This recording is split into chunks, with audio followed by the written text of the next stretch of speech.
Hello everyone, welcome to my YouTube channel. So our topic for this video presentation is how to divide decimal numbers. But before we dive in onto this lesson, let me bring you the objectives of this lesson. Our objectives for this lesson, after the discussion, you will be able to divide decimal numbers, divide decimal with whole numbers, and third objectives, divide decimal by decimal numbers. Okay, so let us read the steps in dividing decimal numbers. So step 1, write the division in the standard form. Step 2, place the decimal point in the quotient above the decimal point of the dividend. Next, step 3, divide and bring down the other digit in sequence. Okay, so let us apply the steps on how to divide decimal numbers. So let us start with this problem, dividing decimals with whole number. Okay, so we will just follow the steps on how to divide these decimal numbers by the whole number. Okay, so let us write first the dividend, which is 338.56. Then divide it by 23. So start tayo dito sa 2 digit. 33 divided by 23 is 1. Then ang quotient natin na 1, igmo-multiply natin dito sa 23, yung divisor natin. Kaya 1 times 23 is 23. Next, subtract natin yung yung product na 23 dito sa 33. So 3 minus 3 is 0, then 3 minus 2 is 1. So 10 divided by 23 is cannot be, so we have to bring down this 8. Okay, so 108 divided by 23 is approximately 4. So 4 dito, then multiply natin ang 4 dito sa 3, or 4 ang quotient natin na 4, multiply natin dito sa divisor natin na 23. So yung 23 multiply natin sa 4, siya ay 92 siya. Next, subtract natin ang 92 dito sa 108. So ang 8 minus 2 is 6. Then ang 10 minus 9 is 1. So 16 divided by 23 is cannot be. So let us bring down this 5. Okay, so 165 divided by 23. Okay, let us approximately 7 ito. Okay, ang decimal point natin, itatapat lang natin sa quotient natin, yung decimal point, tatapat natin ang decimal point niya dito sa decimal point ng dividend natin. Okay, so multiply natin yung 7 dito sa 23. So that is equals to 161. So 161. Then subtract 2 ay 5 minus 1 is 4. Then bring down 6. So 46 divided by 23. This is 2. Then 2 times 3 is 6. Then 2 times 2 is 4. Okay, so 0 na siya. So yun ang sagot natin, 14.72. Kung i-divide natin yung 338.56 by 23. Okay? Okay. So how do we divide decimals by another decimal numbers? Okay, so this is how. Let us write first the uh, dividend, which is 48.65. Then our divisor 3.5. Okay. So in dividing the decimal numbers by another decimal numbers, let us make this divisor as a whole number. Let us move the decimal point once to the right, as well as this decimal point of the dividend also move to the right once. Okay, so this becomes now 35, becomes now the whole number. Then our dividend becomes now 486.5. Okay, so we can now start dividing. So let us start this 48. So 48 divided by 35 is 1. Okay, so 1 times 35 is 35. Then subtract 8 minus 5 is 3. Then 4 minus 3 is 1. Okay, so 13 divided by 35 is cannot be, so let us bring down 6.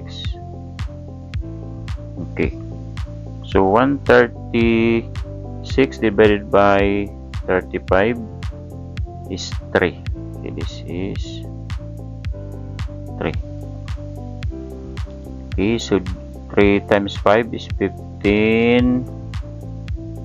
Carry 1. Then 3 times 3 is 9 plus 1. This is 10. Then subtract. Okay, 136 less 105. So this is 31. Then bring down 5. So 315 divided by 35 is equals to, lagay tayo ng point dito, point natin. So this is 9. Okay, ang decimal point niya ay tapat lang dito sa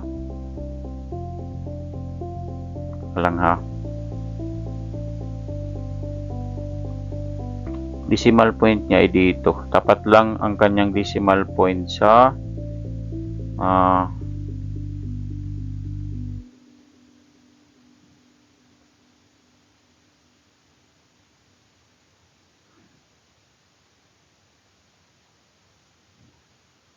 decimal point niya. Tapat lang dito sa decimal point ng dividend. So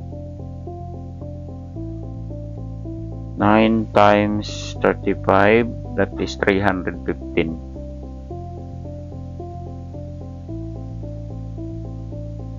Okay, so subtract natin, so 0 na dito. So ang sagot natin ay 13.9 kung i-divide natin yung 48.65 by 3.5. So yun ang pag-divide ng dividend na decimal, divide natin sa decimal na divisor. Mumove lang natin yung decimal point to the right. O gagawin natin itong whole number, yung divisor natin bago tayo mag-divide. Okay? Okay, so another problem involving dividing decimals by another decimal numbers. So we will just move the decimal point to the right for our divisor to make it a whole number. Okay, so let us write 0.5 dito. sa divisor, yung dividend natin is 4.5. Okay, so this is gawin natin itong 0.5 na whole number, so magiging 5 siya dito, whole number na siya. Move natin kasi nag-move tayo ng decimal point once to the right. So dito rin sa dividend natin, ito'y magiging 45 na siya kasi nag-move tayo ng decimal point dito sa dividend once to the right. So ngayon 45 divided by 5, that is 9. So ang sagot dito ay 9. So 9 times 5, that is 45. Okay, yun ang sagot natin. So dito rin sa pangalawang problem, isulat muna natin yung divisor na 3.5 at saka dito yung divisor niya, dividend niya na 15.75. So ang divisor natin ay gagawin nating whole number, so magiging 35 na siya kasi move natin yung decimal point to the right once. Dito rin move natin dito, so magiging 157.5 na ito. Ngayon, ang 157 divide natin by 35, so approximately 4 ang sagot natin dito. So 4 times 35, so this is 140. Then subtract natin, so 7, itong 1 ito lang yung subtract, ay naku, na delete dito. So itong subtract natin. Okay, so 17 divided by 35 cannot be, so let us bring down 5. Okay, so 175 divide natin by 35.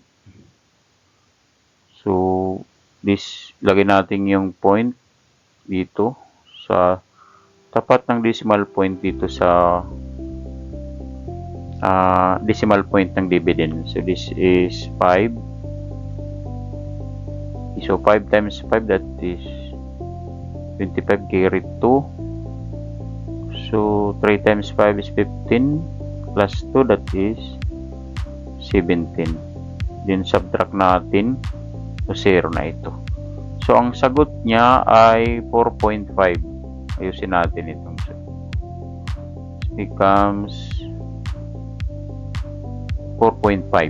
Okay, so pag dinivide natin yung 15.75 by 3.5, ang sagot niyan ay 4.5. So laging tatandaan, kapag decimal ang divisor natin, gagawin natin siyang whole number by moving the decimal point to the right. Okay. Kung ito, example natin 3.5, isa lang yung decimal point na i-move natin pakanan.